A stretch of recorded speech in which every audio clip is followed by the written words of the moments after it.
नर्मदे हर रामकृष्ण हरी. आज आपण गुजरात बाँड्रीवरच्या झरवानी या गावी आहोत आणि या झरवानी या गावी आपल्याला आता सध्या जो स्टॅच्यू दिसतोय तो स्टॅच्यू ऑफ युनिटी म्हणजे भारताचे पोलादी पुरुष सरदार वल्लभभाई पटेल यांचा हा पुतळा आहे. अगदी विशाल असा हा पुतळा आहे. प्रत्येक परिक्रमावासीला झरवानी या गावी आणि त्यानंतर पुढलं कोणतं गाव महाराज? गोरा या गावी पाठमोरा आणि झरवानी या गावी हा सध्या आपल्याला हा स्टॅच्यू दिसतोय. खरं तर भारताला स्वातंत्र्य मिळवून देण्यात ज्यांनी फार मोलाचं योगदान दिलं असे सरदार वल्लभभाई पटेल भारताचे पहिले उपपंतप्रधान ते होते. त्याचबरोबर त्यांना सरदार ही पदवी देण्यामागं एक कारण असं घडलं की गुजरातमध्ये बारडोली नावाचा एक मोठा सत्याग्रह झाला. या बारडोली सत्याग्रहाचं नेतृत्व सरदार वल्लभभाई पटेलांनी केलं होतं. बारडोली सत्याग्रह होण्याचं कारण म्हणजे तेथील शेतकऱ्यांकडून 30% एवढी सारा वसुली ब्रिटिश सरकार करत होतं आणि त्याच्या विरोधात त्या भागातील शेतकऱ्यांनी आवाज उठवला. ब्रिटिशांनी अनेक प्रकारे तो दडपण्याचा प्रयत्न केला, परंतु सरदार वल्लभभाई पटेलांनी अहिंसा मार्गाने हा सत्याग्रह केला. त्या सत्याग्रहाला यश आलं आणि शेवट ब्रिटिशांची एक समिती स्थापन करून त्या समितीने 6% सारा शेतकऱ्यांकडून घ्यावा असा निर्णय झाला आणि त्यावेळेसपासून या भागातील लोक त्यांना सरदार म्हणू लागले. सरदार या शब्दाचा अर्थ आहे की प्रमुख आणि लीडर कसा असावा याचं उत्तम उदाहरण म्हणजे सरदार वल्लभभाई पटेल. लीडर जो असा असतो की जो लीडरशिप करतो तो सगळ्यांच्या पुढं असतो, त्याला लीडर म्हणायचं, त्याला नेता म्हणायचं, त्याला सरदार म्हणायचं. आणि असे हे सरदार वल्लभभाई पटेल यांची जे काय कार्य आहे भारतासाठी ते स्वातंत्र्यापूर्वी स्वतंत्र लढा देताना त्यांनी काम केलं. त्याचबरोबर स्वातंत्र्यानंतर ते भारताचे उपपंतप्रधान झाले, पंतप्रधान पंडित जवाहरलाल नेहरू. आणि त्यांनी भारताचं जे एकीकरण आहे, काही राज्य होती आणि ती राज्य भारतात विलीन होत नव्हती आणि ते राज्य विलीन होण्याचं काम जसं काश्मीर आहे किंवा निजामाचं राज्य आहे यासाठी अनेक स्वातंत्र्य सैनिकांना लढे द्यावे लागले आणि सरदार वल्लभभाई पटेलांनी हे विलिनीकरण करण्यात फार मोलाची भूमिका, फार कठोर भूमिका, फार परखड भूमिका घेतली आणि म्हणून एक संध हा भारत निर्माण झाला. त्याचबरोबर स्वातंत्र्यानंतर भारत पाकिस्तान जे पहिलं युद्ध झालं या युद्धाच्या काळातही त्यांची मोलाची भूमिका होती. खरं तर सरदार वल्लभभाई पटेलांची काही वाक्य आहेत ते फार आपल्याला प्रेरणा देणारे आहेत.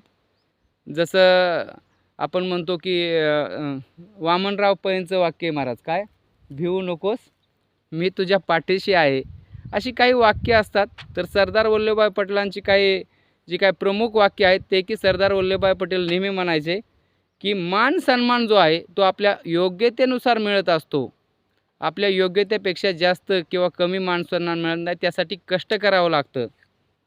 त्याचबरोबर भारत हा विविध परंपरा, विविध संस्कृती आणि विविध प्राकृतिक रचनेचा देश असला तरी भारताची संस्कृती मात्र सगळ्यांची एक आहे. विविधतेतून एकता हा मंत्र सरदार वल्लभभाई पटेलांनी आपल्याला दिला. त्याचबरोबर सरदार वल्लभभाई पटेल असेही म्हणायचे की कठीण वेळेत जो पळतो, जो कारणं सांगतो तो नेहमीच भेकड असतो आणि बोलण्याची मर्यादा सोडणारे किंवा मर्यादा सोडून बोलणारे हे सुद्धा भेकड असतात. गरिबांची सेवा हीच ईश्वर सेवा आहे आणि भीतीचं प्रमुख कारण हे अविश्वास आहे. अशा पद्धतीचं सरदार वल्लभभाई पटेलांचं कार्य आहे.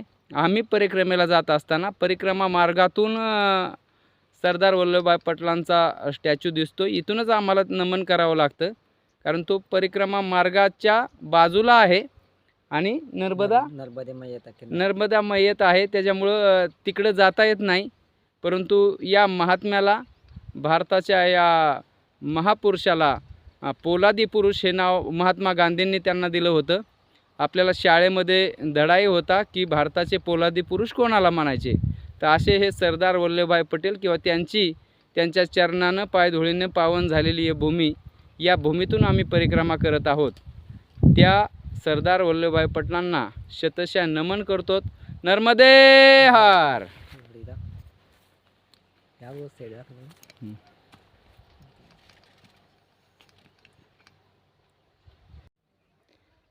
यहाँ हम अभी आपको स्टैचू ऑफ यूनिटी दिखाया, जो सरदार वल्लभभाई पटेल थे यहाँ के, बहुत निवासी है, सरदार स्टैचू के निवासी है।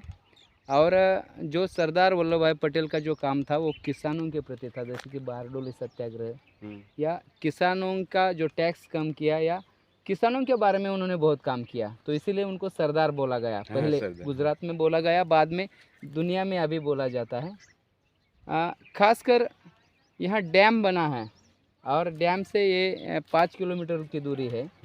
और जो स्टैचू ऑफ यूनिटी जो दुनिया में सबसे उसकी चर्चा होती है, ऐसा स्टैचू बना है। तो नर्मदेहर बाबा, आपका नाम क्या है? मेरा नाम विक्रम भाई है। विक्रम भाई, हाँ, तड़वी विक्रम भाई। तड़वी। तो विक्रम भाई, यहाँ कुछ फ़ायदा हुआ, इतना बड़ा निर्माण हुआ, दुनिया में इतना इस जगह का नाम हुआ, आप यहाँ आस पास में है जो कि स्टैचू आपको दिखाई देता है, डैम है, तो आपको कुछ ऐसा फ़ायदा हुआ जो इसके आपका कुछ जीवन बदल जाए, या कुछ खेती में परिवर्तन, या फिर कोई नौकरी आपको यहाँ कुछ स्थानिकों को मिली क्या? नहीं, हमारे के तो ये हमारे गांव के लिए तो आज तक ऐसा हमने को कुछ देखने नहीं मिला कि कुछ परिवर्तन हुआ है। और कुछ रोजी मिली है, कुछ खेती लायक जो पानी मिला है, ऐसा तो अभी हमारे लिए तो हुआ ही नहीं है। नहीं, ये जो है, जो स्टैचू ऑफ यूनिटी है, इतने लोग वहाँ काम को हो गए, या फिर तो कुछ इस पर्यटन का कुछ आप पर कोई फायदा हुआ है क्या? हाँ, पर्यटन, वो हमारा धोध भी फेमस है यहाँ। हाँ, झरवानी धोध जो है ना, हाँ, वो है। लेकिन क्या है कि यहाँ भी कहीं कहीं लोग क्या है कि हमारा देसी खाना लेकर बैठते हैं। और ऐसे थोड़ा कम से कम, हाँ, लेकिन ज़्यादा लोग नहीं, कम से कम 5-6 लोग के इतने से कम थोड़ी रोजी रोटी मिलती है यहाँ। यहाँ अगर डैम से इरिगेशन हो जाएगा तो ये सभी जो परिसर है वो बागायत हो जाएगा। अभी सीजनेबल है ना, क्या अभी पानी है?